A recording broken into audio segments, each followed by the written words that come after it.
This round 3 qualifier paired Munster sides who'd already surprised somewhat in this year's championship. Limerick through their win over Offaly, Waterford through a successful trip to London.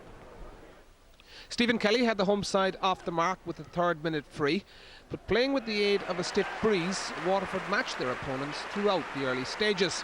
Paul White's fine sideline free, just one of 6 scores, evenly shared in the opening 12 minutes.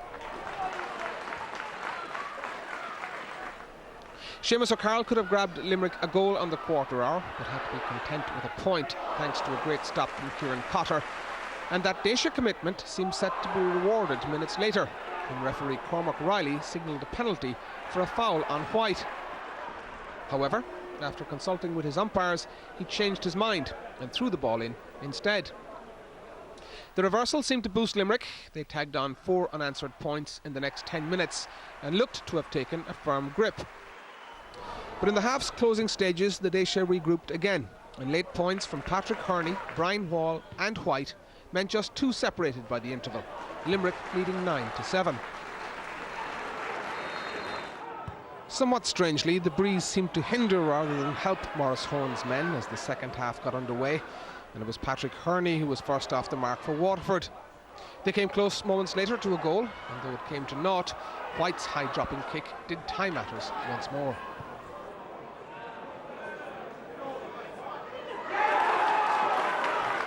Limerick were creating space and chances, but not converting them. First, John Mullan's effort was blocked down, and then Shawnee Buckley was hauled down. And even when Ger Collins got clean through, Cotter again denied. Limerick's advantage was just 2 points, with a quarter hour to go. Waterford, though, would suffer a real setback 7 minutes later.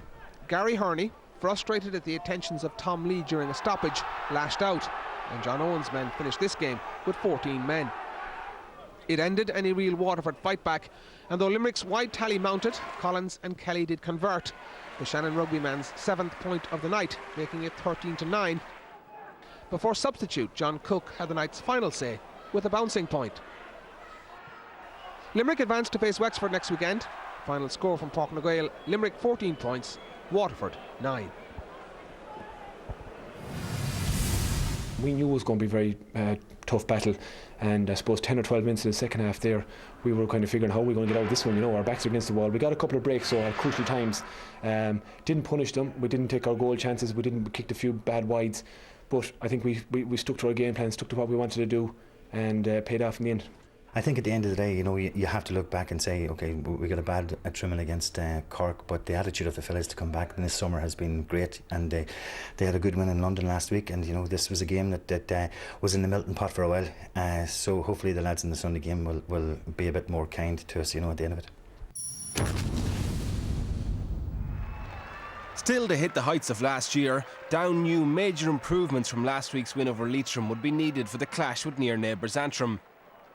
And with the incentive of a repeat of last year's All-Ireland final against Cork at stake, Down started in determined fashion, with Mark Poland and Benny Coulter leading the charge.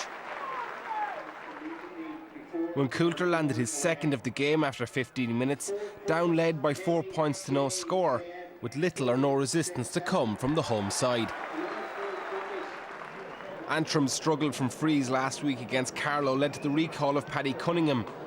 This not the toughest effort of his career, but important nonetheless, as it got his side up and running after 18 barren minutes. It marked a revival by Antrim, Aidan Gallagher now ruling affairs at midfield, centre-back Justin Crozier splitting the post, and the deficit was down to 3. Cunningham tagged on a further point before Kevin Niblock reduced the margin to 1, as the tide began to turn at Casement Park. Niblock then could have given his side the lead. Pass inside from Gerard O'Boyle. Good save by Brendan McVeigh. And from boss Liam Bradley was convinced there was a push. No penalty awarded. The side swapped points as Down went in a point to the good at half-time.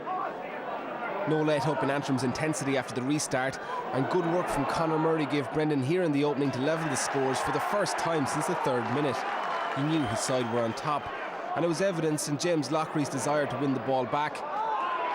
Tomas McCann moved Antrim ahead as concern mounted for Down boss James McCartan. Only 1 point in 22 minutes, nothing from play for nearly half an hour. Martin Clark landed a 45 before the game turned in 2 minutes of madness. Antrim's defence all at sea as Conor Laverty weaved through to give his side a 3-point cushion.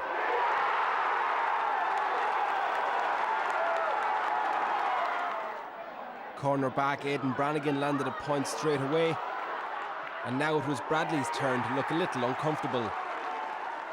But it would get worse for Antrim moments later. Coulter and Clark, playing in the full forward line this week, linked up for Clark to fire home as Antrim began to sink without trace. Clark is back after a spell in the AFL, but Quaylon Mooney is about to go in the other direction. Superb approach play by Down. Mooney's finish showing his class will not be easy to replace next season. And by the time Clark finished the job, Down held a commanding, if unlikely, 12-point lead.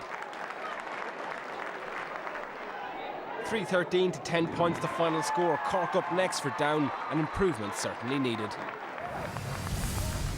We were 5-1 up at one stage, and then 10 minutes in the second half to go 7-6 down was disappointing. Obviously we only scored 1 point in a long period of time, so that was disappointing. But at the same time, whenever we were putting the back foot, it was nice to see the ball hit the back of the net. And but I say that doesn't really do justice to the performance that Antrim put in. Whenever we get hit with the first goal, heads dropped a wee bit, but after the second goal 2 minutes later, it was curtains for us. It was, and good luck to Down. Antrim in it for a long time, Pat, but they got blown away in that goal burst by Down, didn't they?